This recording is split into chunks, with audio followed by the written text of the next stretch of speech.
വിശുദ്ധ തോമാസ് സ്ലീഹായുടെ പാദസ്പർശത്താൽ വിശ്വാസപുളകിതമായ ഭാരതമണ്ണിൽ എത്രയെത്ര പുണ്യാത്മാക്കളാണ് മൺമറഞ്ഞു പോയത്. ആ പുണ്യാത്മാക്കൾക്കിടയിൽ സഹനത്തിൻ്റെ മാലാഖയായി പ്രപഞ്ചം മുഴുവൻ സൗരഭ്യം പരത്തി ആത്മീയ തേജസ്സോടെ ശോഭിച്ചു നിൽക്കുന്ന ഏക നക്ഷത്രമാണ് വിശുദ്ധ അൽഫോൻസാമ. ഒരു ജന്മം മുഴുവൻ സഹനത്തിൻ്റെ മാലാഖയാകാൻ ദൈവം തെരഞ്ഞെടുത്ത അൽഫോൻസാമയുടെ ജീവിതത്തിൽ നിന്ന് ഒരേട് ഇവിടെ അവതരിപ്പിക്കുന്നു. എടി അന്നക്കുട്ടി അറിഞ്ഞോ? ദേ ചാവടി വലിയ ഗൂഢാലോചന. എന്താ കാര്യം? കാര്യത്തിന് വലിയ പുതുമയൊന്നുമില്ല. നിന്റെ കല്യാണക്കാരൻ തന്നെ. ദേ ഇപ്പോൾ അപ്പനും വന്നിട്ടുണ്ട്. എന്റെ ഈശോയെ, നീ ഞെട്ടണ്ട, ഇത് നടന്നത് തന്നെ. ഈ ഞായറാഴ്ച ഉറപ്പീര് 25 പേരാ ഇങ്ങോട്ട് വരുന്നത്. പോർക്ക്, താറാവ്, കരിമീൻ, കട്ട്ലേറ്റ്, പോത്ത്, ലിസ്റ്റ് വരെ തയ്യാറായി കഴിഞ്ഞു. അപ്പം ദേ പാചകക്കാരനെ വിളിക്കാൻ കുഞ്ഞാപ്പി വിട്ടു കഴിഞ്ഞു. അപ്പച്ച, ദൈവം നിന്നെ അനുഗ്രഹിക്കും. നീ എങ്കിലും എന്നെ ഒന്ന് മനസ്സിലാക്ക്. ഒന്നും പറയട, എനിക്ക് മടുത്തി പോയാ മതിന്ന്. എന്റെ പൊന്നാങ്ങളെയല്ലേ, എനിക്ക് കല്യാണം വേണ്ടടാ. എന്റെ അമ്മയുടെ സ്വഭാവം നിനക്കറിയില്ല. മുരയ്ക്ക് വീട്ടിൽ പൈലോച്ചൻ, അതായത് എന്റെ അപ്പം പോലും 5 കോല അകലെ നിന്നെ വർത്താനം പറയൂ. പിന്നെയായി കറിവേപ്പില. നീ ഇവിടുത്തെ രാജകുമാരിയല്ലേ? നീ തന്നെ ഒന്ന് കാലുപിടി. എന്നെ വിട്ടുകളാ മോളെ.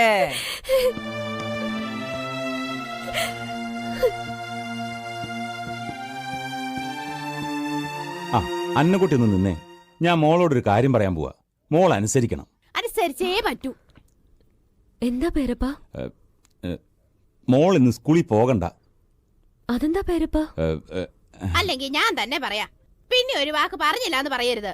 ഇന്നലെ വാഴപ്പള്ളിയിൽ ചെറുക്കന്റെ ആൾക്കാർ വന്നിരുന്നു. എല്ലാം ഞങ്ങൾ തീരുമാനിച്ചു.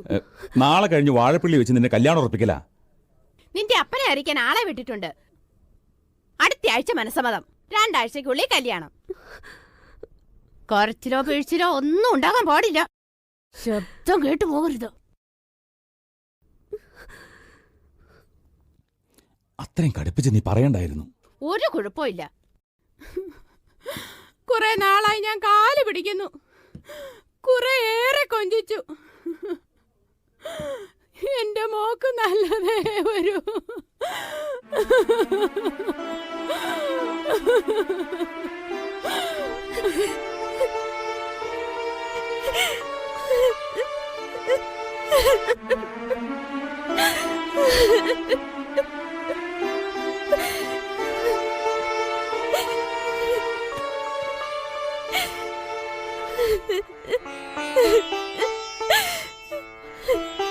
ഈശോയെ,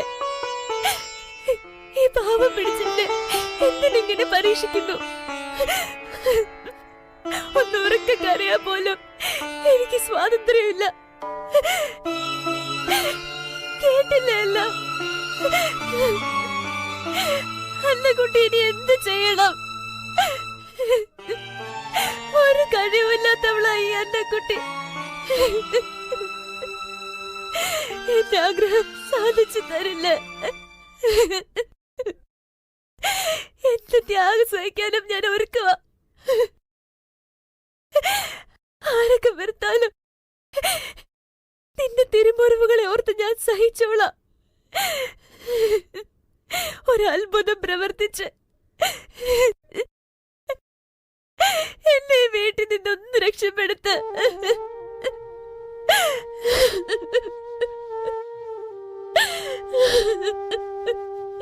അന്നക്കുട്ടിയുടെ ജീവിതത്തിലെ ഏറ്റവും പരീക്ഷണം നിറഞ്ഞ ദിവസമായിരുന്നു അത്. ഒരു നിത്യകന്യകയായി യേശുവിനു വേണ്ടി ഒരു സമർപ്പിത ജീവിതം. കുഞ്ഞുനാളിലെയുള്ള ആഗ്രഹം ഇതാ തച്ചുടയാൻ പോകുന്നു. എല്ലാവരും വർണ്ണിക്കുന്ന തന്റെ സൗന്ദര്യമാണ് എല്ലാത്തിനും കാരണം. നശ്വരമായ സൗന്ദര്യത്തെക്കാളും അനശ്വരമായ ദൈവിക സൗന്ദര്യമാണ് താൻ ആഗ്രഹിക്കുന്നത്. എങ്ങനെയെങ്കിലും ഈ കല്യാണാലോചന മുടങ്ങണം. പതിര് കത്തിയെരിയുന്ന ചാരക്കുഴിയിലെത്തിയിൽ കാല് കുറച്ചു പൊള്ളിച്ചാൽ ഈ ആലോചന മുടങ്ങും. കുറച്ചു വേദന സഹിച്ചാലും എന്റെ യേശുവിനു വേണ്ടി ജീവിക്കാൻ തനിക്ക് സാധിക്കും. ഇതിനേക്കാൾ എത്രയോ പേരുടെ വേദനയാണ് യേശുനാഥൻ കാൽവരി കുരിശിൽ എനിക്കു വേണ്ടി സഹിച്ചത്. അതിന്റെ ചെറിയ ഒരംശം ഞാനും സഹിക്കണം. കാലിലെ ഒരു വിരൽ പൊള്ളിക്കുവാൻ സഹനത്തിന്റെ തീച്ചൂളയിലേക്ക് സ്വയം അവൾ കാലുകൾ നീട്ടി.